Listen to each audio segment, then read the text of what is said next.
Today, all warfare on the earth is coordinated by space technology.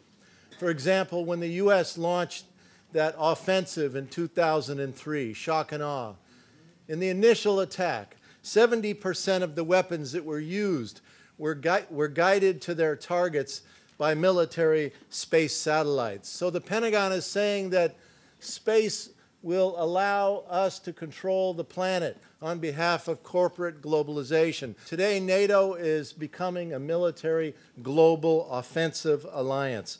Right now, surrounding Russia, who happens to have the world's largest supply of natural gas. Romania and Bulgaria are now having new U.S. military bases built where at least 4,000 U.S. troops will be deployed. Patriot missiles, what they call PAC-3, new versions, new updated versions of the Patriot missile are going to be deployed in this coming spring in Poland, 35 miles from the Russian border, followed by U.S. Navy Aegis destroyer ships outfitted with so-called missile defense systems, what they call SM-3 missile defense interceptors. You might remember a year or so ago a outdated satellite that was falling back to Earth, and they said it had hydrazine on board and it was going to burn up on reentry and release this hydrazine, and so we had to knock it out. Well, it was one of those Aegis destroyers outfitted with these SM-3 missiles that knocked it out of space, showing that it had anti-satellite weapons capability. So these Aegis destroyer ships outfitted with these missile defense systems are going to be deployed in the Baltic Sea, creeping up onto Russian borders. China is today being encircled. Raytheon, headquartered right here in Massachusetts, has a $6.5 billion deal to sell Patriot 3 PAC missile defense systems to Taiwan. Now imagine the reverse. The Cuban Missile Crisis. Remember that? We almost went to nuclear war when Russia tried to put missiles into our backyard. Well, we're doing the same to China now. PAC-3 missiles have already been deployed by the United States in Japan and South Korea. And bases in those countries are undergoing massive expansion, taking farmland. The U.S. military is today doubling its military presence in the Asian Pacific region as a way to encircle China. So it's all part of this U.S. First Strike program that is now being used to encircle, in this case, China. Guam, Okinawa, Jeju Island in South Korea are all undergoing massive expansion of U.S. bases. In the case of Jeju Island, a fishing village is going to be destroyed. Coral reefs that are recognized by UNESCO are going to be destroyed to build a South Korean naval base that will just happen to invite the U.S. to send its Aegis destroyers there to port. The Pentagon has been saying since the Bush administration that we're coming to a new military strategy. They say there's a non-integrating gap around the world, and they describe the non-integrating gap as the Middle East, where we are, of course, in Iraq today, Central Asia, where we are in Afghanistan today, Africa, and parts of Latin America, all these places of which have oil and natural gas and other resources. Because of space technology, the Pentagon says, there's very little distinction anymore between the old Army, Navy, Air Force, and the Marines. And the Pentagon is saying we're essentially going to have two military services in the future.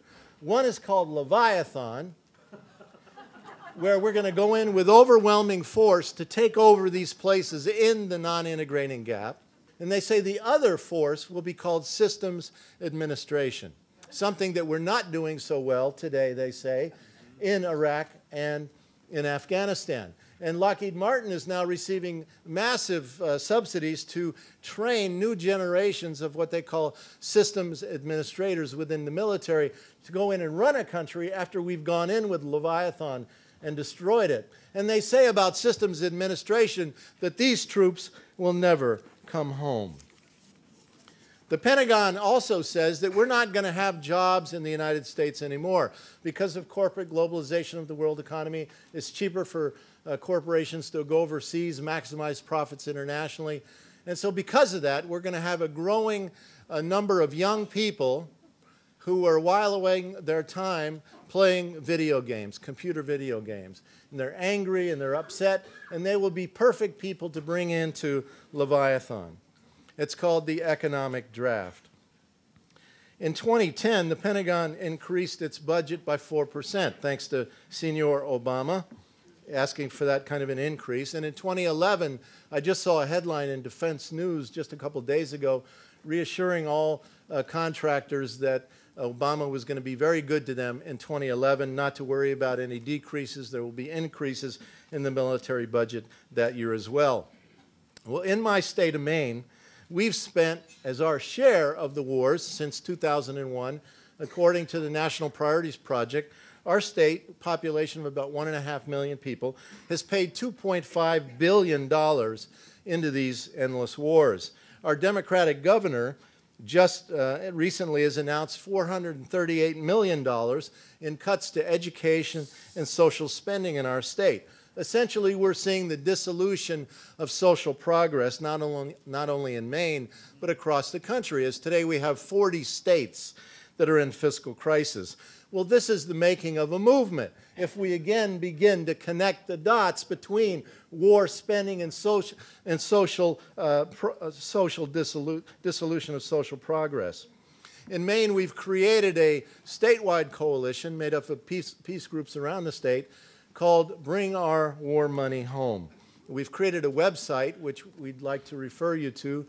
It's bringourwardollarshome.org, all one word, bringourwardollarshome.org. And we are organizing a 3-month campaign to try to rivet the public's attention on this issue of social dissolution because of endless war. Obama and the Democrats, their response, freeze social spending and build a firewall around the Pentagon. Protect the Pentagon. Say that the Pentagon cannot have any cuts because of the need to protect us from the evil monsters around the world. We know that this coming spring, Obama and the Democrats will be asking for $30 billion more war supplemental. That's after a $138 billion war supplemental they passed for 2010 just last December. So that wasn't enough, $138 billion. They need $30 billion more.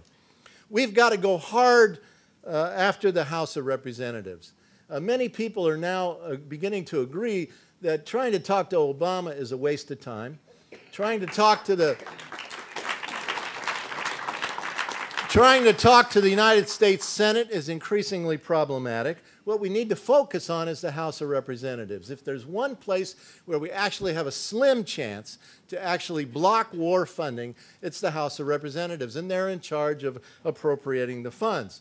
And so we're, in Maine, concentrating on our 2 members of the House, not only demanding that they do more than talk about their opposition to Afghanistan, which they say they're opposed to, but they have a tendency to turn around and then vote for the war supplemental. So we're trying to make it real.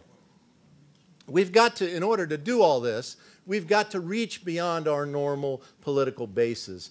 And that's what our campaign in Maine is about, is trying to go out and to reach people that are complaining at the school board meetings, at the town council meetings, about the cuts in all these fundings and that are asking unrealistically for tax increases. We've got to go after these people in our communities who are our natural allies and begin then to get them to make the connection again to military spending. Ultimately, we've also got to stand in solidarity with the people around the world that are living near the 1,000 U.S. military bases, where the military boot is placed on their neck and is keeping them firmly under control on the ground.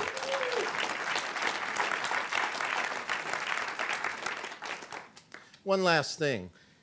A key ingredient that runs through all of this U.S. military expansion and U.S. military strategy today is the Aegis destroyer that I mentioned earlier, outfitted with missile defense systems. It's the centerpiece of the U.S. Aggressive military strategy. The Navy wants more of them. They want to expand their present naval fleet from 287 to 313 ships. A new version of these destroyers called the DDG-1000 is gone from $3 billion each to $6 billion each. And a Northeast Regional Congressional Alliance has formed to keep them funded. It was led by Teddy Kennedy before he died. It will have successors, believe me. The shipboard combat system for these Aegis destroyers is being integrated in Rhode Island. The overall systems integration of the whole Aegis program is being done by Raytheon, which I said is headquartered here in Massachusetts. And the shipyard that is building them is in my hometown of Bath, Maine.